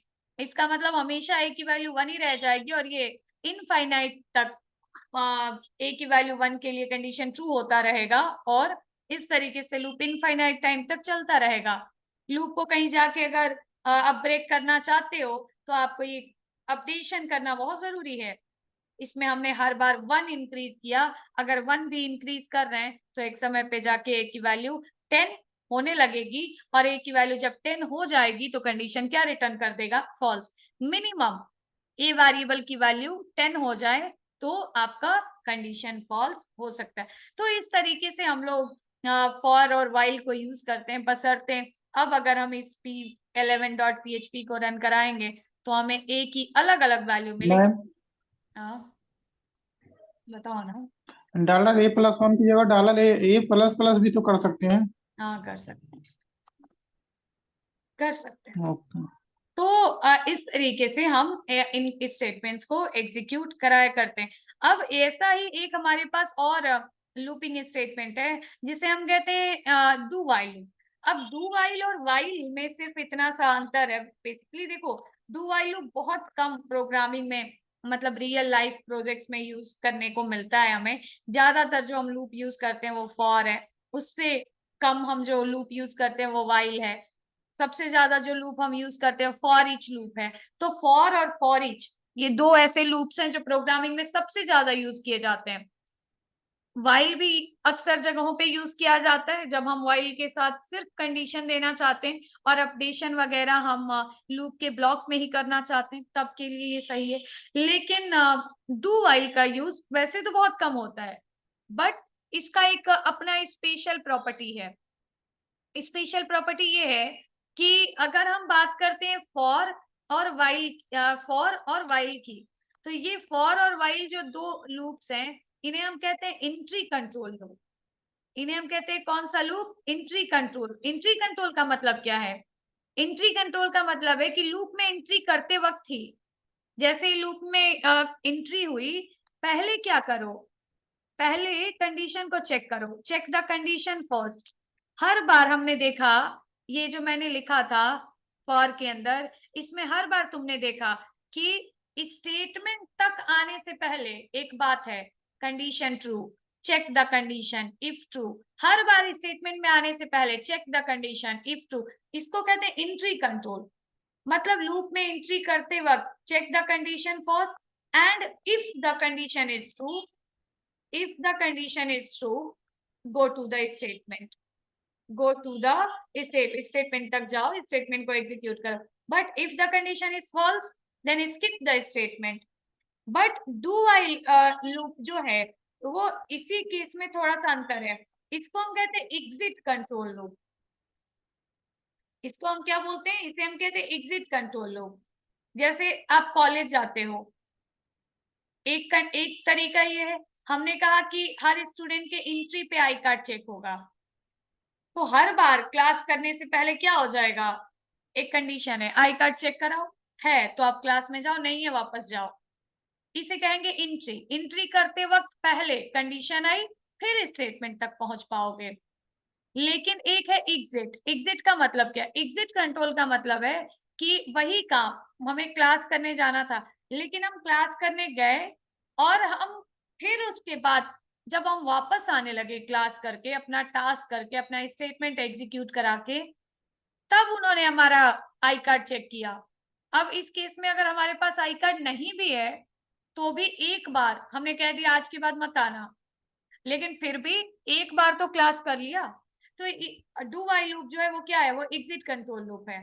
एग्जिट कंट्रोल का मतलब है execute the statement first, execute the statement first. पहले स्टेटमेंट एग्जीक्यूट करा लो, statement first, and then check the condition, and then check the condition. तो दूसरी बार स्टेटमेंट एग्जीक्यूट होगा कि नहीं? दूसरी बार जो है स्टेटमेंट एग्जीक्यूट होगा कि नहीं, ये डिपेंड करता है किस पे? दूसरी बार जो है स्टेटमेंट एग्जीक्यूट होगा कि नहीं, ये डिपेंड करता है किस पे? ये कंडीशन पे डिपेंड करता है। लेकिन एक बार अगर कंडीशन फॉल्स भी हुई तब भी एग्जीक्यूट कर जाए, ऐसे इसके स्टेप्स बनते हैं। जैसे देखो, इसके स्टेटमेंट कुछ ऐसे बनेंगे। सबसे फर्स्ट है entry to the loop, entry to the loop. Loop के अंदर एंट्री हो रहा है, entry to the loop by do statement. Do statement लिखने के बाद हमने लूप के अंदर एंट्री करवाया। फिर हमने बोला एग्जीक्यूट द स्टेटमेंट। लूप के अंदर आते ही आपको एक काम मिल गया, क्या? स्टेटमेंट एग्जीक्यूट कराओ। और स्टेटमेंट एग्जीक्यूट कराने के बाद चेक द कंडीशन। अब जब जब कंडीशन आ जाती है, कंडीशन चेक करने की बात आ जाती है, दो चीजें सामने आती हैं। पहला, if condition is true, condition क्या हो सकती है? ट्रू हो सकती है। अगर ये कंडीशन ट्रू है तो फिर हमें क्या करना है? अगर कंडीशन ट्रू है तो फिर अब हमें नेक्स्ट बार भी इस स्टेटमेंट को एग्जीक्यूट करना है, मतलब गो टू द स्टेप 2, फिर से वही काम करना है। स्टेटमेंट एग्जीक्यूट कराओ, फिर से कंडीशन चेक करो, फिर से स्टेटमेंट एग्जीक्यूट कराओ, फिर से कंडीशन चेक करो। और इसी स्टेटमेंट में कहीं ना कहीं अपडेशन भी होगा। और बात आ जाती है कि अगर कंडीशन फॉल्स है, if condition is false, then आप सीधे, अब आपको स्टेप नंबर 2 पे नहीं जाना है, फिर से स्टेटमेंट एग्जीक्यूट कराने नहीं जाना है, सीधे कहाँ जाना है? Out of the loop. तो इसमें बस इतना सा है, ये एग्जिट कंट्रोल है। एग्जिट कंट्रोल का मतलब है कि एक बार स्टेटमेंट एग्जीक्यूट करने के बाद जब लूप से बाहर आ रहे होंगे तब कंडीशन चेक होगी, दूसरी बार फिर से स्टेटमेंट एग्जीक्यूट कराना है कि नहीं, it depends on the given condition, but in do while loop the given statement will must execute for the one time। लेकिन तो इसका मतलब है कि do while loop का जो मिनिमम एग्जीक्यूशन टाइम है, मिनिमम जो एग्जीक्यूशन है वो क्या है? वो है वन टाइम। लेकिन फॉर लूप का या डू वाइल लूप का, सॉरी फॉर लूप का या वाइल लूप का, फॉर या वाइल लूप का जो मिनिमम एग्जीक्यूशन टाइम है वो हो सकता है क्या? 0 टाइम। हो सकता है 0 टाइम। कब? जब एंट्री करते ही हमारी कंडीशन क्या हो गई? फॉल्स हो गई, मतलब पहली बारी कंडीशन चेक हुई और फॉल्स हो गई तो 0 टाइम एग्जीक्यूट होगा। तो ये इन दोनों के अंदर आपको डिफरेंस देखने को मिलेगा। Getting the point? अब जैसे डू वाइल लूप की हम बात करते हैं, सपोज इसमें मैं कंडीशन फॉल्स कब होगी? हमने लिख दिया $a की वैल्यू इज ग्रेटर। स्टार्टिंग में मैंने क्या किया? स्टार्टिंग में मैंने यहाँ पे लिख दिया $a की वैल्यू बड़ी है 10 से, और शुरू में $a की वैल्यू 1 बड़ा है 10 से। No, in starting very first time condition is false, and if the condition is false at the first time of loop then statement skip हो जाएगा, ये एग्जीक्यूट ही नहीं होगा। लेकिन यही अगर हम डू वाइल लूप के हेल्प से अगर देखें तो डू वाइल का यूज ही हम वहां पे करते हैं जहां हमें स्टेटमेंट कम से कम एक बार जरूर एग्जीक्यूट करानी है, अगली बार कंडीशन के हिसाब से एग्जीक्यूट करानी है। तो एक ये तरीका है, बाकी दोनों का सिंटैक्स जो है वो सेम है। अब हमने लिखा PHP, मैंने लिखा $a इक्वल्स टू 1 और मैंने लिख दिया डू, सिर्फ डू और कुछ नहीं, डू इज अ कीवर्ड, और डू के बाद हम सीधे स्टेटमेंट लिख रहे हैं। मैंने स्टेटमेंट के अंदर लिखा ई को आपको प्रिंट कराना है। क्या प्रिंट कराना है? ए की वैल्यू ही, चलो प्रिंट करा दी। मैंने लिख दिया ई को $a और इसी में मैंने प्रिंट करा दिया ब्रेक लाइन। अब ये मैंने प्रिंट कराया और नेक्स्ट हमने इसमें, अब क्योंकि अपडेशन करना भी बहुत जरूरी है इसी में, तो $a की वैल्यू को हमने अपडेट भी कर दिया। और अब डू लिखा है तो वाइल आएगा ही आएगा। डू कीवर्ड अगर लिखा है तो अकेले तो डू यूज नहीं होगा, वाइल आएगा ही आएगा। तो वाइल कहाँ लिखा जाएगा? इसकी कर्ली ब्रैकेट के जस्ट तुरंत बाद। तो मतलब जहां पे गेट बंद हो रहा है वहां पे कंडीशन चेक करनी। तो हमने लिखा वाइल और फिर हमने कंडीशन लगा दी। मैंने लिखा ए की जो वैल्यू है अभी वो 10 से छोटी है, ठीक है। अब सेमीकोलन। अब मैंने अगर ऐसा हमने लूप का स्ट्रक्चर बनाया, इसका मतलब है ए की वैल्यू स्टार्टिंग में क्या थी? 1। अब बिना कुछ देखे, बिना कुछ चेक किए सीधे ये इधर आने लगा और ए की वैल्यू प्रिंट हो गई। शुरू में ए की वैल्यू थी 1 प्रिंट हो गई, और 1 के बाद ए की वैल्यू में +1 हुआ। +1 का मतलब पहले 1 थी तो अब क्या हो जाएगी? 2 हो जाएगी। और अब 2 के लिए सीधे कंडीशन चेक, 1 के लिए कंडीशन चेक ही नहीं हुआ, सीधे कंडीशन किसके लिए चेक हुआ? 2 के लिए चेक किया। क्या 2 10 से छोटा है? यस, 2 10 से छोटा है, ट्रू हो गया। और ट्रू हो गया इसका मतलब फिर से स्टेटमेंट एग्जीक्यूट होगा सीधे। तो स्टेटमेंट एग्जीक्यूट हुआ, फिर से ए की वैल्यू प्रिंट हुई जो अभी 2 हो गई है।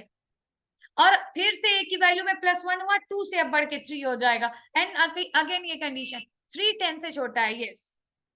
अब जैसे जैसे कंडीशन ट्रू होती जाएगी वैसे वैसे एग्जीक्यूट होता जाएगा। जैसे 3 हो गई, 3 भी प्रिंट हुआ, और a की वैल्यू 4 हो गई, 4 भी 10 से छोटा है, ट्रू हो गया, और फिर 4 भी प्रिंट हुआ, फिर 4 से बढ़ के 5 हो गया, 5 भी 10 से छोटा है, ट्रू हो गया, और 5 भी 10 से छोटा है, इसका मतलब स्टेटमेंट फिर से एग्जीक्यूट होगा ही होगा, 5 भी प्रिंट हुआ, एंड यहाँ पे 5 से बढ़ के 6 हो गया, और 6 भी 10 से छोटा है, ट्रू हुआ, तो इसका मतलब 6 भी प्रिंट हुआ, एंड वैल्यू फिर से +1 हुई और 7 हो गया, 7 भी 10 से छोटा है। ए की हर वैल्यू कंपेयर किससे हो रही है? फिक्स वैल्यू से, 10 से, और फिर से 7 भी प्रिंट हुआ, एंड 7 से बढ़ के 8 हो गया, एंड 8 भी 10 से छोटा है, फिर से ट्रू, फिर से प्रिंट हुआ 8 के बाद एक बार और इंक्रीज हुआ, 9 हुआ, 9 भी 10 से छोटा है, फिर से, और यहाँ पे 9 भी प्रिंट हो गया, ए की वैल्यू इंक्रीज हो गई और हो गया 10, लेकिन इस बार जब चेक हुआ 10 10 से छोटा है, no, false, and false, then यहाँ आ जाओ, अब दोबारा ई को ऊपर नहीं जाना है, तो इसका मतलब ये होते होते 9 तक प्रिंट हो गया, ये ठीक है, ये वैसे ही चल रहा है जैसे वाइल चल रहा था। लेकिन अभी क्या होगा कि अगर कंडीशन फॉल्स भी आपने कर दिया, आपने पहली बार कह दिया कि ए की वैल्यू तो बड़ी है 10 से, अब ए की वैल्यू 10 से बड़ी है, इसका मतलब ए की वैल्यू क्या है? 1 प्रिंट हुई, और अब ए की वैल्यू क्या हो गई? 2, और ये चेक कर रहा है कि 2 10 से बड़ा है, नहीं भाई, condition false, and condition false तो सीधे यहाँ, लेकिन 1 तो प्रिंट हो गया ना, मतलब एक बार ये यहाँ से होते हुए आएगा तब कंडीशन चेक करेगा, यहाँ से, इसका मतलब ये लूप का ब्लॉक है। तो डू व्हाइल में ये होता है, लूप का ब्लॉक अगर पहली बार में कंडीशन फॉल्स है तब भी कम से कम एक बार एग्जीक्यूट जरूर होगा। So this is the do while loop. अब जब भी आपसे लूपिंग स्टेटमेंट पूछे, आपके पास बहुत सारी चीजें हैं बताने को, लूप क्या होता है, लूपिंग स्टेटमेंट के टाइप कितने हैं, सभी का सिंटैक्स कैसा है, सभी का फ्लो चार्ट क्या है, किस स्टेटमेंट के बाद क्या एग्जीक्यूट होता है, सबके एक एक छोटे छोटे प्रोग्राम के एग्जांपल, और ऐसे बहुत सारी चीजें आपके पास हैं बताने को। तो इस तरीके से हमारे पास लूप्स वगैरह का कॉन्सेप्ट है जो कि हम यूज किया करते हैं। एक और हमारे पास प्रोग्रामिंग में कॉन्सेप्ट है जिसे हम कहते हैं एरे, जिसे हम कहते हैं एरे। अब एरे का जो कॉन्सेप्ट है वो क्या है? एरे का जो कॉन्सेप्ट है वो कुछ ऐसा कहता है, और फॉर ईच लूप एग्जाम के लिए, फ्लो चार्ट एग्जाम के लिए इम्पोर्टेंट, देखो फ्लो चार्ट एग्जाम के लिए इम्पोर्टेंट नहीं है, लेकिन अगर आप बनाते हो, अभी तो मैंने जस्ट ये लिखा है, हमने उसको पिक्टोरियल फॉर्म में नहीं दिखाया, आप अगर जो है उसको पिक्टोरियल फॉर्मेट में दिखाते हो, फ्लो चार्ट में दिखाते हो, बहुत अच्छी बात है। लाइक उससे यही होता है कि एक पता भी चल जाता है कि नहीं आपको कॉन्सेप्ट का पता है, और दूसरा थोड़ा सा आपका प्रोग्राम भी बढ़ जाता, मतलब आपके क्वेश्चन का आंसर भी बढ़ जाता है। तो अभी फॉर ईच लूप भी देखेंगे। फॉर ईच लूप तब तक यूज में नहीं है जब तक आपने कलेक्शन नहीं पढ़ा है, क्योंकि for each loop, for each एक और लूप है हमारे पास, फॉर ईच लूप यूज ही होता है, वो नंबर्स पे अप्लाई नहीं होता। जैसे लूप है ना, जैसे फॉर लूप है, वाइल लूप है, डू वाइल लूप है, वो किसके हिसाब से चल रहा है? नंबर्स के हिसाब से चल रहा है। ये देखो, for loop, while loop, do while loop, ये सब किसके हिसाब से चल रहा है? नंबर्स के हिसाब से एग्जीक्यूट हो रहा है। लेकिन फॉर ईच लूप नंबर्स के हिसाब से एग्जीक्यूट नहीं होगा, फॉर ईच लूप एग्जीक्यूट होगा किसके हिसाब से? कलेक्शन के हिसाब से। अब फॉर ईच लूप तब तक यूज में नहीं आएगा जब तक आपके पास कलेक्शन नहीं है। कलेक्शन, अब मेरी बात समझना कि कलेक्शन को हम, कलेक्शन का मतलब क्या है। सो फॉर ईच के बारे में थोड़ा लिखते हैं। तो for each loop,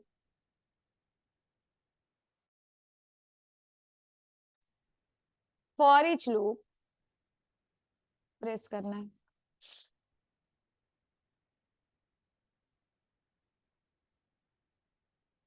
So for each loop is used, for each loop is used।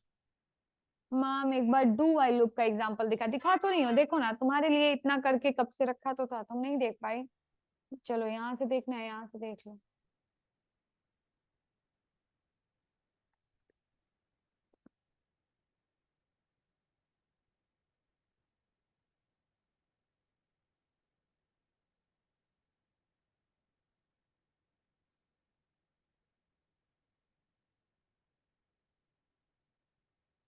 तो फॉर ईच लूप यूज में तब आएगा जब आपने फॉर ईच लूप यूज में तब आएगा जब आपने कलेक्शन पढ़ा हो, और कलेक्शन का पहला जो कलेक्शन हमें पढ़ने को मिलेगा वो मिलेगा array.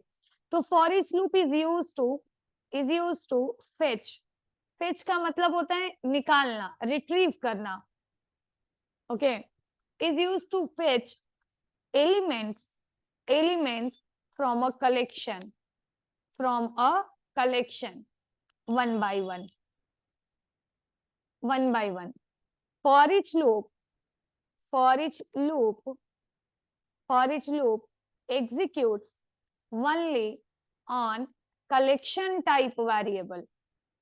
For each loop executes only on collection type variable. For each loop is useful. For each loop is useful. Ma'am ये एग्जिट कंट्रोल है या एंट्री कंट्रोल? बताते हैं। ये ना तो एग्जिट कंट्रोल है ना तो एंट्री कंट्रोल है। ये किसके हिसाब से चलता है? वो कलेक्शन के एलिमेंट्स के हिसाब से चलता है। बैठो 5 मिनट।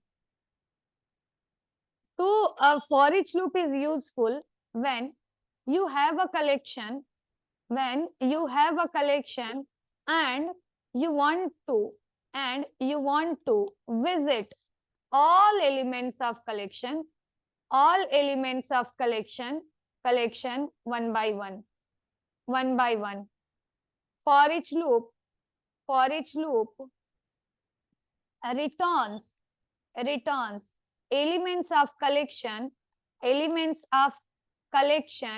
one by one.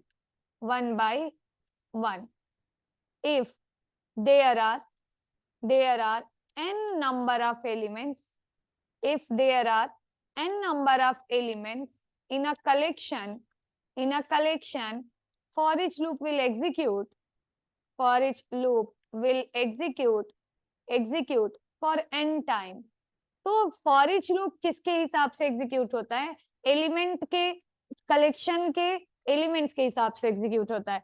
मतलब कि फॉर ईच लूप एग्जीक्यूट होगा कि नहीं होगा, कितनी बार एग्जीक्यूट होगा, ये सब कुछ डिपेंड करता है किस पे? कि जो कलेक्शन है आपके पास, अब वो कलेक्शन हमारे पास क्या है? जैसे अब मैं बोलूं कि कलेक्शन हमारे पास क्या है, तो फॉर द एग्जाम्पल आपके पास जो पहला कलेक्शन है वो है array is a collection suppose. तो इस तरीके से भी और भी आपको कलेक्शंस पढ़ने को आगे मिलेंगे। तो फॉर ईच का जो सिंटैक्स है बेसिकली वो कुछ ऐसा है। आपको लिखना है फॉर ईच, फिर यहाँ लिखना है एक डॉलर के साथ एक वेरिएबल का नाम, या variable to store sorry, first जो होता है वो होता है हमारा पहला जो हमारा होता है वो होता है कलेक्शन। फिर हम कीवर्ड यूज करते हैं एज, और फिर डॉलर के साथ हम लिखते हैं वेरिएबल टू स्टोर एलिमेंट। ऐसे अब जैसे देखो, ऐसे ये इसका सिंटैक्स है।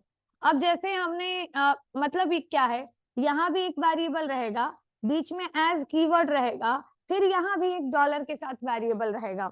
लेकिन दिक्कत क्या है? जैसे अभी मैंने रन कराया और मैंने लिख दिया PHP और फिर मैंने PHP की क्लोजिंग कर दी। आपने सिंटैक्स पढ़ा फॉर ईच का, आपने कहा कि ठीक है हमें 2 वेरिएबल देना है,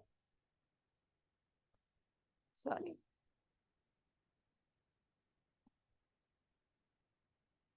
आपने कहा हमें 2 वेरिएबल देना है, और 2 वेरिएबल के बाद हमें 2 वेरिएबल के बीच में हमें एज लगाना है। हमने लिख दिया फॉर ईच, हमने लिख दिया $A एज $B। ऐसे $A एक वेरिएबल है, $B एक वेरिएबल है, और आप कहोगे कि $A और $B अभी डिफाइन नहीं है, तो हमने लिख दिया $A इक्वल्स टू 4 कुछ भी। लेकिन अब क्या ये प्रोग्राम सही है? क्या इसका कुछ आउटपुट आएगा? क्या फॉर ईच लूप एग्जीक्यूट होगा या एरर आएगा? तो मैं दिखाती हूँ। ये है हमारा प्रोग्राम p13.php रन करा है और गलत हो गया। कह रहा है for each argument must be type array या ऑब्जेक्ट। अब एरे अभी हम पढ़ने वाले हैं, और ऑब्जेक्ट जो है वो क्या है, वो क्लासेस जब हम बनाएंगे, जब हम ऑब्जेक्ट ओरिएंटेड का कॉन्सेप्ट पढ़ेंगे वहां हम पढ़ेंगे। बहुत सारी क्लासेस हैं हमारे पास जिनके ऑब्जेक्ट्स बनाते हैं और उस ऑब्जेक्ट को हमें एज अ कलेक्शन यूज करते हैं। तो फॉर ईच का जो आर्ग्यूमेंट होगा, आर्ग्यूमेंट का मतलब ये जो फॉर ईच के यहाँ ब्रैकेट में हम पास करें, वो किस टाइप का होना चाहिए, वो एरे टाइप का होना चाहिए। और अभी आपने क्या यूज किया, ए, और ए किस टाइप का है, सिंगल वेरिएबल है। तो फिलहाल ऐसे इस टाइप से आप वेरिएबल आप फॉर ईच लूप को एग्जीक्यूट ही नहीं, मतलब आप प्रिमिटिव डेटा टाइप हम कहते हैं, जैसे इंट, फ्लोट, कैर, बुलियन, ये सब प्रिमिटिव डेटा है। प्रिमिटिव का मतलब है बेसिक, जिसमें एक एक वैल्यू को स्टोर किया जाता है और उस पर आगे कैलकुलेशन किया जाता है। सो फॉर ईच लूप जो है वो हमेशा एग्जीक्यूट होता है सिर्फ और सिर्फ किस पे, कलेक्शंस पे, जैसे एरे पे।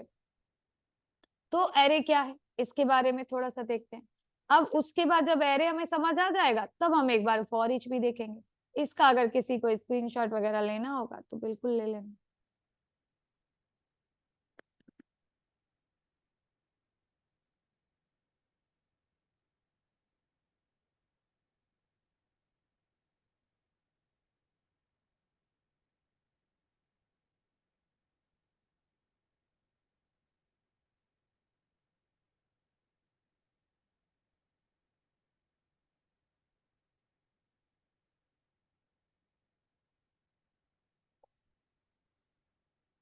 क्या है,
ओके।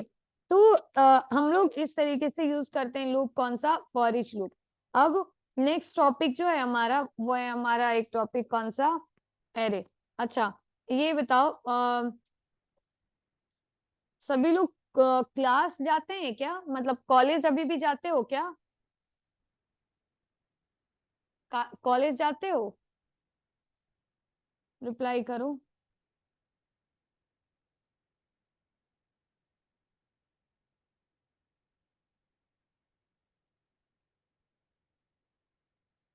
क्लासेस बंद है, नो, आज लास्ट था बट अब नहीं जाएंगे, नो मैम। तो कल के लिए मैं सोच रही हूँ ना कि कल मैं इस एग्जाम की डेट कंफर्म हो गई है, कंफर्म हो गई, यही रहेगी। तो फिर कल के लिए मैं इस टाइम को थोड़ा सा चेंज करना चाहती हूँ। कल के लिए मैं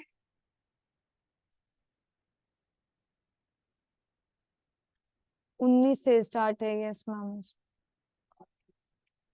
तो फिलहाल के लिए कल के लिए यही टाइमिंग रखते हैं।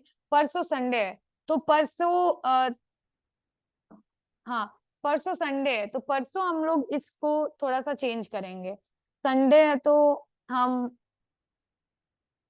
इसे रखेंगे दोपहर में। कल मैं बताऊंगी, कल के लिए तो यही रहने देते, ठीक है। 19 से स्टार्ट है, ठीक है, तो भी कोई दिक्कत नहीं है। 19 से स्टार्ट है तो क्या हुआ, 19 से स्टार्ट है तो आप उधर पढ़ते रहना, जो भी मैं क्लासेस कराऊंगी उसे देख लिया करना, ओके। 16 से स्टार्ट है, ITCS का कॉन्सेप्ट होगा ना, तब भी कोई दिक्कत नहीं है। क्लास रोज तो नहीं होगा, जिस दिन कब है क्लास, कब होते हैं एग्जाम्स, मॉर्निंग शिफ्ट में कि इवनिंग शिफ्ट में, इवनिंग शिफ्ट में होता है ना।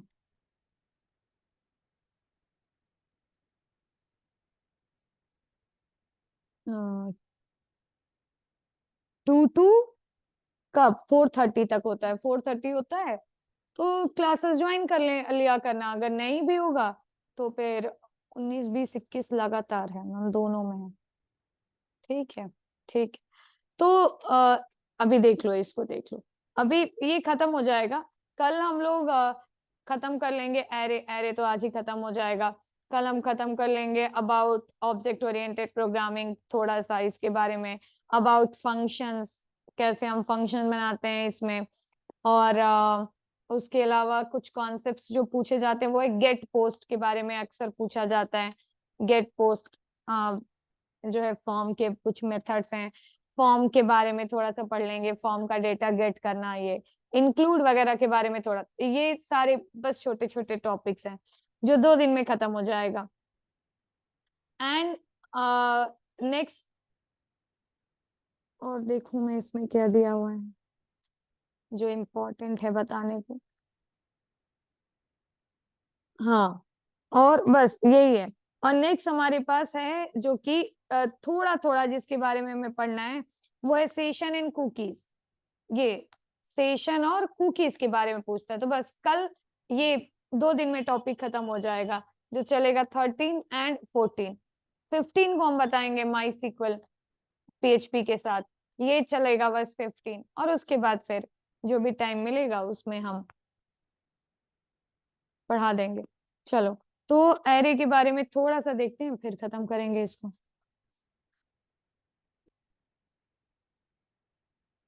एक minute.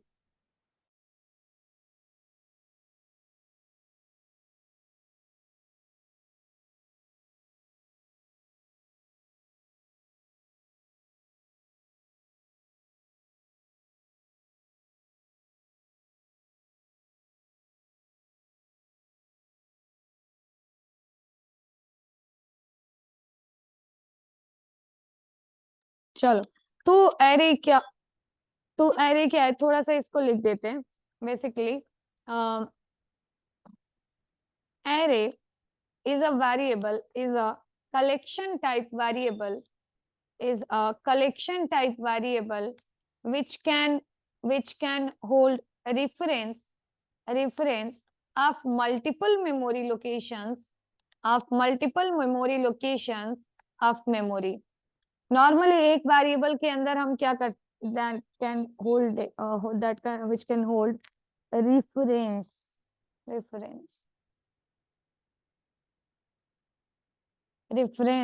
of multiple memory locations of memory. So basically जब हम लोग कोई भी वेरिएबल बनाते हैं, हमने लिखा $a और उसमें हम एक वैल्यू हमने स्टोर किया, एक वैल्यू कंप्यूटर की किसी मेमोरी लोकेशन पे स्टोर हुई और उसी मेमोरी लोकेशन का नाम जो है वो क्या है, $a है।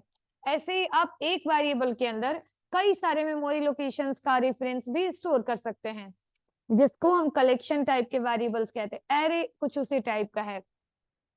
So array type variables can hold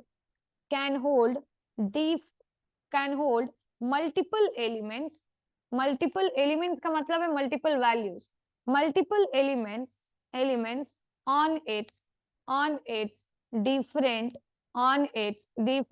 indexes, on its different indexes. So on its different indexes of array always starts from 0, and last index of array is total number of elements minus 1. In PHP, there are 3 types of array. In PHP, there are 3 types of array. The first one is one-dimensional array.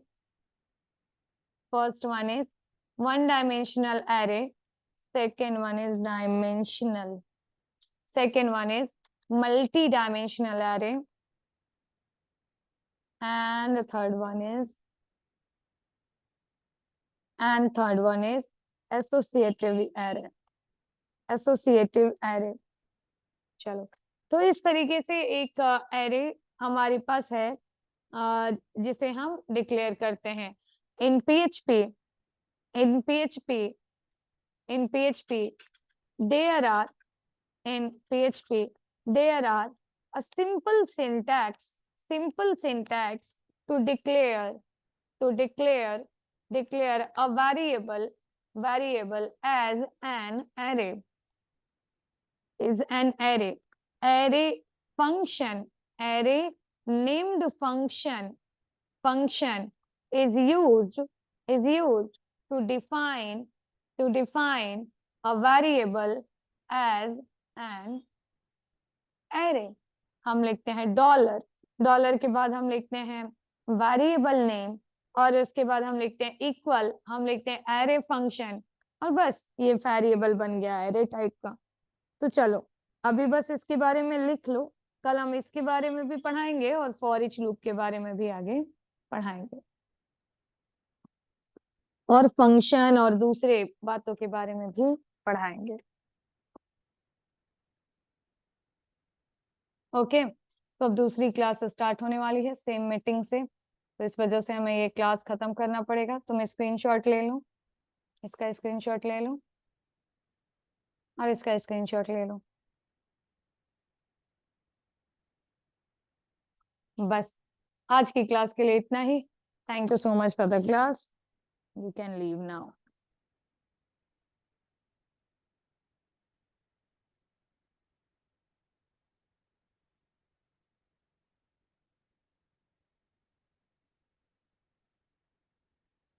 Thank you guys, कल भी same college पे join कर सकते हो।